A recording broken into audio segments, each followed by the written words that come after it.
दिल्ली के ओखला के जामिया नगर की खिजर बाबा कॉलोनी में जब से नोटिस लगे हैं तब से लोगों के बीच दहशत फैली हुई है। अब इस मामले में लोगों ने कोर्ट का रुख किया है।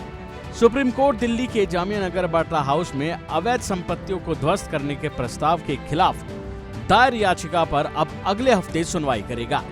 आज याचिकाकर्ता ने सुप्रीम कोर्ट में मामले को तुरंत लिस्ट करने के लिए अपील की थी।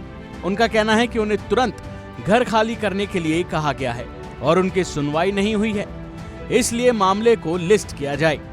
बता दें कि मुख्य न्यायाधीश भूषण रामकृष्ण गवई और जस्टिस ऑगस्टिन जॉर्ज मसीह की पीठ ने शुरू में वकील से कहा कि वह नगर निगम अधिकारियों की ओर से जारी किए गए ध्वस्तीकरण नोटिस के खिलाफ दिल्ली हाई कोर्ट का दरवाजा खटखटाएं। सीजेआई गवई ने याचिकाकर्ता से कहा कि आप हाई कोर्ट जाइए। बता दें कि वकील ने कहा कि कोर्ट ने कहा था कि 15 दिन का नोटिस चाहिए, लेकिन यहाँ एक नोटिस चिपकाया गया है और कहा गया है कि हमें बेदखल कर देना चाहिए।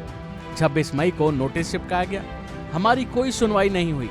वकील ने कहा कि अगर इस पर सुनवाई हो सकती है तो हमारे पास कुछ उपाय हो सकते हैं। सीजेआई ने कहा मामले को अगले हफ्ते सूचीबद्ध करें। इस पर वकील ने कहा कि अगर सुनवाई हो तो हमें कुछ सहारा मिल सकता है। इसके बाद पीठ ने याचिका को अगले हफ्ते के लिए सूचीबद्ध करने पर सहमति जताई। बार एंड बेंच की रिपोर्ट के मुताबिक 40 लोगों ने याचिका दाखिल कर कहा कि वह बाटला हाउस के खसरा नंबर 271 और 279 में रहते हैं और वही उसके असली मालिक हैं, लेकिन हाल ही में वहां पर नोटिस छपा होने के बाद लोग दहशत में हैं। उनका कहना है कि दोनों बिल्डिंगों को ध्वस्त करने के लिए मनमाने ढंग से चुना गया है। याचिकाकर्ता ने कोर्ट को बताया कि पहले ये दो पक्ष का निजी विवाद था, जिसे अवमानना मामले में बदल दिया गया और आदेश दिया गया कि इन्हें ध्वस्त किया जाए। याचिकाकर्ता ने कहा कि इस अदालत का आदेश है कि किसी इमारत को गिराने से पहले 15 दिनों का नोटिस देना होगा, लेकिन प्रशासन ने बस हमारे घर के बाहर नोटिस चिपका दिया और हमें बिना अवसर दिए ही सीधे खाली करने के लिए कह दिया। तो वहीं याचिकाकर्ता ने भी कहा कि सुप्रीम कोर्ट ने इस मामले में आदेश पारित किया था।